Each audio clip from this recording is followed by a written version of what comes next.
Member for Kiharu. Thank you very much, Honorable Speaker, for this chance. And I want also to welcome my brother, Honorable Abraham Kirwa, back to Parliament. We are glad to see you. Na karibu sana. Honorable Speaker, I'll be direct to the point. One is that when we have such a situation where we are listening to the State of the Nation address, Honorable Speaker, data should speak more than words.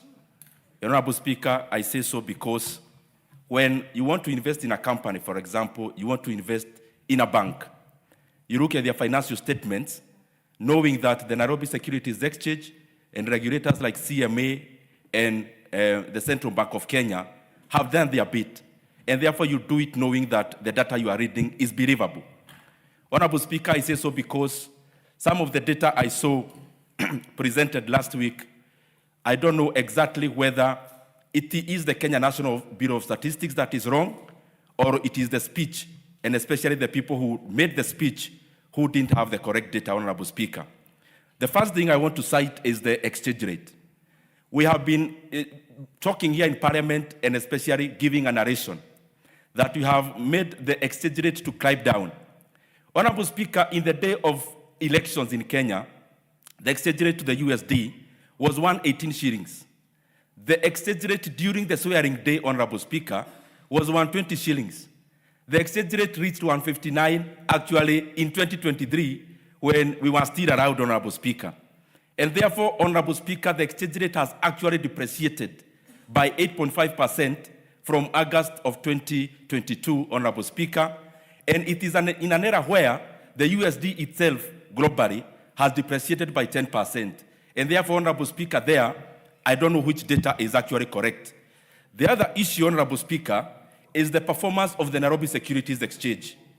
The truth of the matter, and Honorable Speaker, it is usually said that when you have a lion, you just need to unleash it.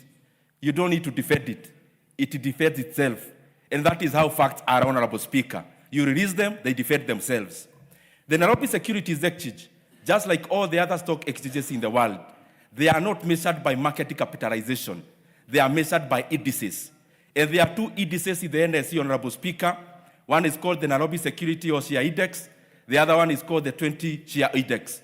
Honorable Speaker, the highest you have seen, and I say so because in the speech, I saw that the Nairobi Securities Exchange is in its all-time high. Honorable Speaker, that is incorrect. The Nairobi Securities Exchange, even citing the last 5 years, Honorable Speaker, only, or even the last 10 years, its all-time high in the recent past was actually 2017. But the very much all-time high, Honorable Speaker, was actually around 2007.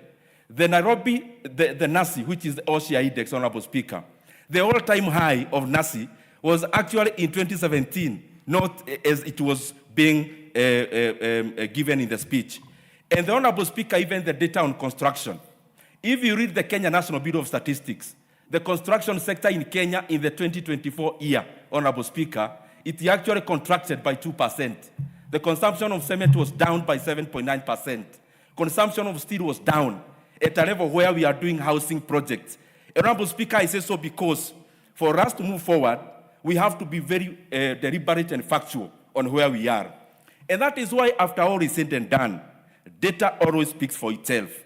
Because if you compare, Honorable Speaker, Kenya, compare the last 3 regimes for the first 3 years, the regime of President Mwai Kibaki, the regime of President Uhuru Kenyatta, and the current.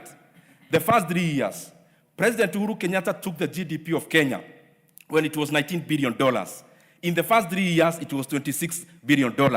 It was up by over, I think, let me actually quote correctly, Honorable Speaker, it was up 36%. The first 3 years of President Uhuru Kenyatta, it was 21% growth in the GDP. The current situation, Honorable Speaker, the first 3 years, the economy has only grew by around 14%. If you grade using NEC, you times by 2, Kibaki gets 72%, President Uhuru Kenyatta gets 42%, President Kibaki gets 72%, Uhuru Kenyatta 42%, the current one is at 29%. You can use NEC to grade, Honorable Speaker. Honorable Speaker, the other issue I want to cite is even the regional dominance of Kenya. In the year 2024, Honorable Speaker, Kenya was actually last in terms of growth in the region. Uganda grew by 6%.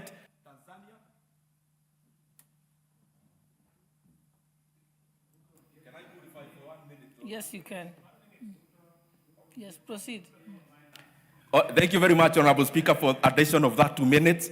Honorable Speaker, I was saying, in the year 2024, Uganda grew by 6%, Tanzania by 6.1%, Honorable Speaker.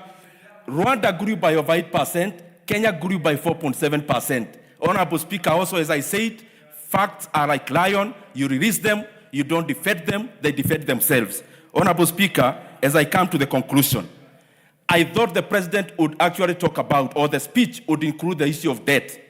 Kenya is currently borrowing 3.5 billion shillings every day, unprecedented. And besides that, we are borrowing also illegally in the name of securitization, in the name of Talanta Board and the rest. I thought that is a monumental issue that would have been highlighted. But lastly, Honorable Speaker, also, Honorable Speaker, I thought the speech would include the issue of education. The speech was read in a situation where, Honorable Speaker, our principals have received a circular to increase school fees for day scholars, Honorable Speaker, starting January. And I want to rally the members of this House. We must not sit here when the fees for day secondary school is being increased by government from next year. And Honorable Speaker, very lastly, I didn't hear the issue of confirmation of the JSS interns, who are 20,000 in number. Honorable Speaker, these JSS interns, our brothers and sisters, must be confirmed into permanent and pensionable terms immediately without delay. I submit, Honorable Speaker. What's your point of order, Honorable Mohammed?